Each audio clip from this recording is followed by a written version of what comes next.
Halo semuanya, perkenalkan kami dari kelompok 5 mata kuliah ekonomi dengan dosen pengampu Ibu Purwati Ningsih SPD MM MAK. Anggota kelompok kami dari yang pertama ada Nafifa, Amanda Putri, Priscilla Egat Luardi, Elvira Agustin Hulu, dan saya sendiri Giga Ravanesta. Pada video ini saya akan menjelaskan sebagian pembukaan latar belakang dari esai kami yang berjudul Analisis Ekonomi Makro dan Pertanian dalam Menekankan Kemiskinan di Indonesia. Kemiskinan merupakan persoalan utama yang selalu menjadi perhatian pemerintah, terutama di negara berkembang seperti Indonesia. Kemiskinan membatasi hak masyarakat untuk mendapatkan kebutuhan dasar seperti pangan, sandang, dan papan, serta menghambat kesempatan untuk hidup lebih sejahtera. Di sini saya akan membahas latar belakang. Apa sih latar belakang dari judul kami? Yaitu kemiskinan di Indonesia memiliki dua dimensi utama, yaitu sosial dan ekonomi. Untuk sosial adanya perbedaan kelas dan kesenjangan sosial antara yang kaya dan miskin. Kalau ekonomi, pendapatan individu serta kondisi perekonomian menjadi faktor penentu kesejahteraan masyarakat. Data juga menunjukkan bahwa jumlah penduduk miskin pada tahun 2014 mencapai 27,73 juta jiwa dan meningkatkan menjadi 28,51 jiwa. Hal ini menunjukkan kondisi ekonomi yang masih rentan terhadap guncangan. Pemerintah pusat maupun daerah telah menerapkan berbagai program penanggulan kemiskinan. Tetapi kebijaksanaan yang ada belum maksimal karena masih fokus pada program sektoral dan belum menyentuh akar permasalahannya. Untuk problematika kemiskinan ini juga diperburuk oleh rendahnya kualitas sumber daya manusia, terbatasnya lapangan pekerjaan, serta ketidaksetaraan dalam akses terhadap sumber daya dan modal.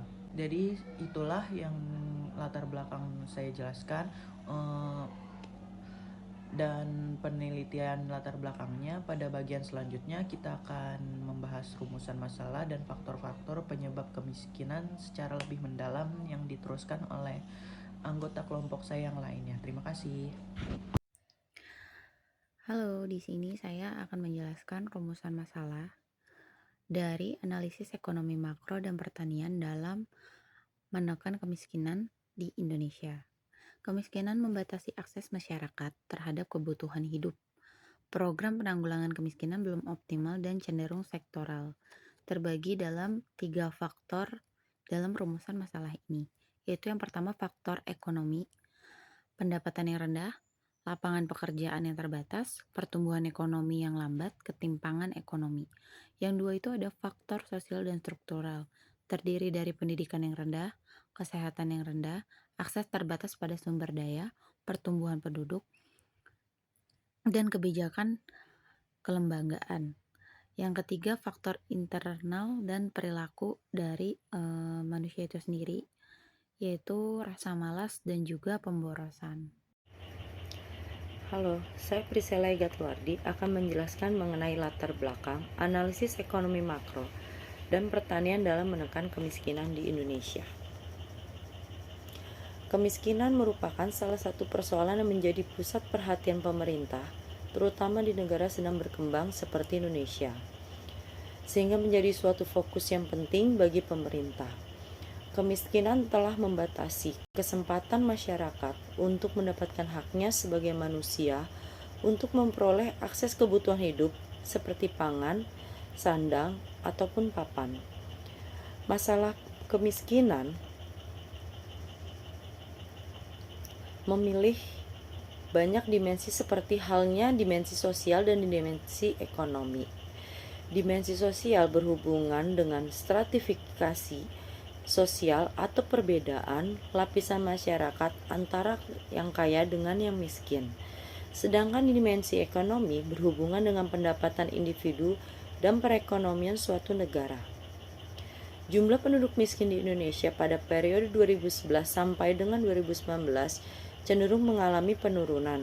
Meskipun terjadi peningkatan jumlah penduduk miskin di Indonesia di tahun 2014, yakni 28,51 juta jiwa, di mana di tahun 2014 berjumlah 27,73 juta jiwa, menurut BPS tahun 2020.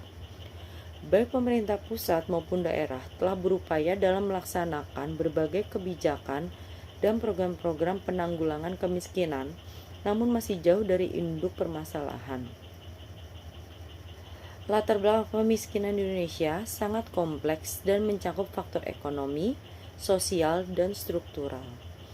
Penyebab utamanya adalah rendahnya sumber daya manusia akibat tingkat pendidikan dan kesehatan yang rendah, keterbatasan lapangan pekerjaan, pertumbuhan ekonomi yang lambat, serta ketidaksetaraan akses terhadap sumber daya dan modal.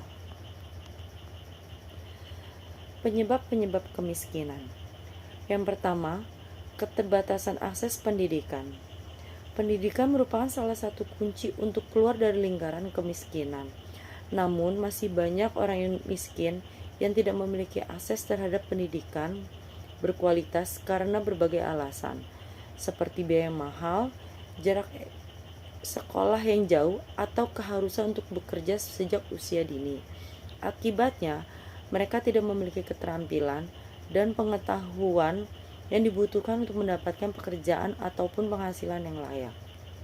Yang kedua, pengangguran. Kurangnya lapangan pekerjaan atau pekerjaan yang tidak sesuai dengan keterampilan yang dimiliki dapat menyebabkan seseorang terjebak dalam kemiskinan absolut. Banyak orang yang terpaksa bekerja dengan upah yang rendah atau pekerja paruh waktu yang tidak mencukupi untuk memenuhi kehidupan dasar mereka. Yang ketiga, ketidaksetaraan ekonomi. Distribusi kekayaan dan pendapatan yang tidak merata dalam masyarakat dapat menyebabkan sebagian orang tetap berada dalam kemiskinan absolut, yang sementara yang lain menikmati kemakmuran.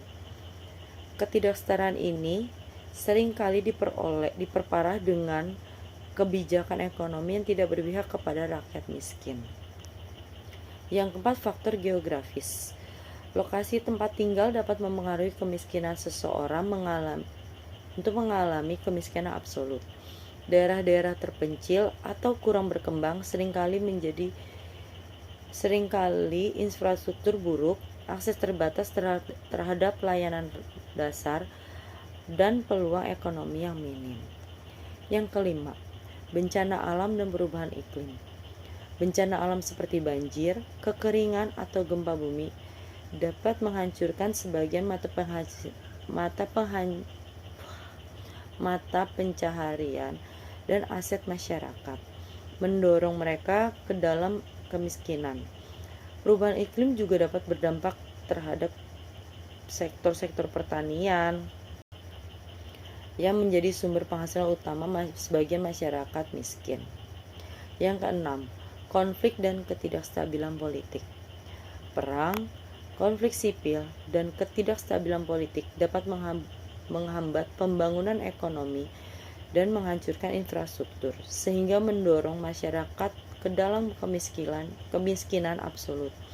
Situasi ini juga seringkali menjadi penyebab pengungsian massal dan memperburuk kondisi kemiskinan. Saya Amanda Putri akan menjelaskan pengaruh indikator makroekonomi dan kebijakan pertanian terhadap kemiskinan di Indonesia. Hasil penelitian menunjukkan bahwa secara simultan, semua variabel independen signifikan menjelaskan variasi variabel kemiskinan pada tingkat signifikan 1%. Model secara keseluruhan layak dan variabel-variabel bersama-sama memengaruhi kemiskinan.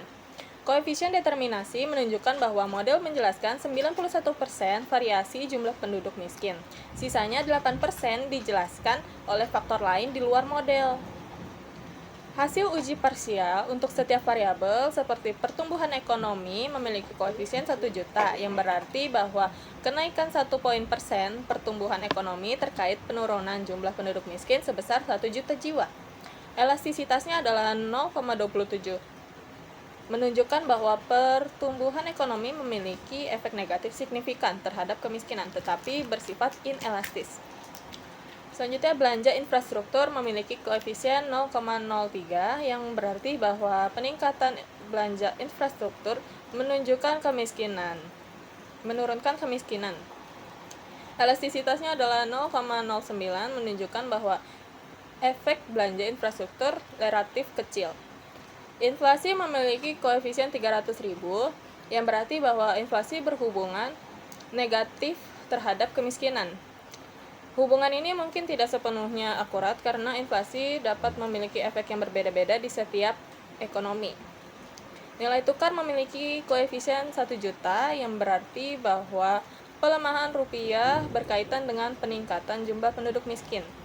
Dan elastisitas 0,35 menunjukkan bahwa depresiasi 10% dapat menaikkan kemiskinan 3,5%. Produksi beras memiliki koefisien 0,5 yang berarti bahwa produksi beras menurunkan kemiskinan. Elastisitasnya adalah 0,57 menunjukkan bahwa peningkatan produksi beras memiliki potensi pengurangan kemiskinan yang cukup substansial. Impor beras memiliki koefisien 2,70 yang berarti bahwa impor beras tidak memiliki dampak langsung yang terukur terhadap jumlah penduduk miskin. Sekian penjelasan dari saya untuk uji pengaruh ini. Terima kasih atas perhatiannya. Saya Elvira Agustin Hulu. Di sini saya akan menjelaskan pembahasan dan inti temuan ekonomi makro dan pertanian dalam kemiskinan Indonesia. Pembahasan 1. Perkembangan kemiskinan di Indonesia. Puncak kemiskinan terjadi tahun 1998 akibat krisis ekonomi Asia. Setelah itu, kemiskinan turun dari 24,2% menjadi 9,82% pada tahun 2018.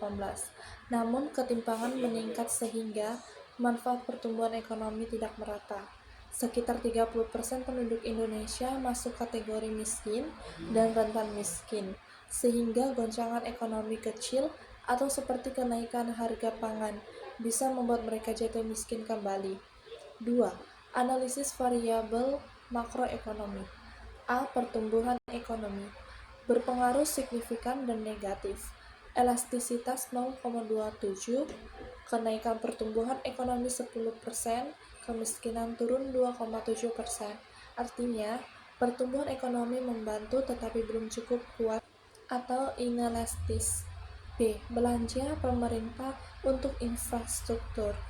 Signifikan dan negatif. Infrastruktur mempermudah mobilitas distribusi hasil pertanian, meningkatkan kesempatan kerja. C. Inflasi. Signifikan dan negatif menurut model yang digunakan. Namun, penjelasan teoritis dan penelitian tetap menyebut inflasi biasanya memperburuk daya beli masyarakat. D. Nilai tukar rupiah atau depresiasi. Signifikan dan positif, rupiah melemah, kemiskinan naik. Depresiasi meningkatkan utang luar negeri, menekan APBN, dan memperlambat sektor real. 3. Analisis kebijakan pertanian. A. Produksi beras. Signifikan dan negatif, elastisitas 0,57, kenaikan produksi 10%, kemiskinan turun 5,7%. Sektor pertanian sangat penting karena sebagian besar penduduk miskin dan rentan tinggi di desa bekerja sebagai petani. B. Impor beras. Tidak signifikan. Tujuan impor bukan menurunkan kemiskinan, tetapi stabilisasi harga saat stok domestik kurang. Inti temuan penting, kemiskinan menurun tetapi ketimpangan naik. Kemiskinan struktural tetap tinggi. Faktor makroekonomi dan pertanian sangat mempengaruhi kemiskinan. Peningkatan produksi beras adalah kebijakan pertanian yang paling efektif. Impor beras bukan faktor utama dalam perubahan kemiskinan. Stabilitas nilai tukar dan inflasi sangat penting untuk melindungi kelompok rentan miskin.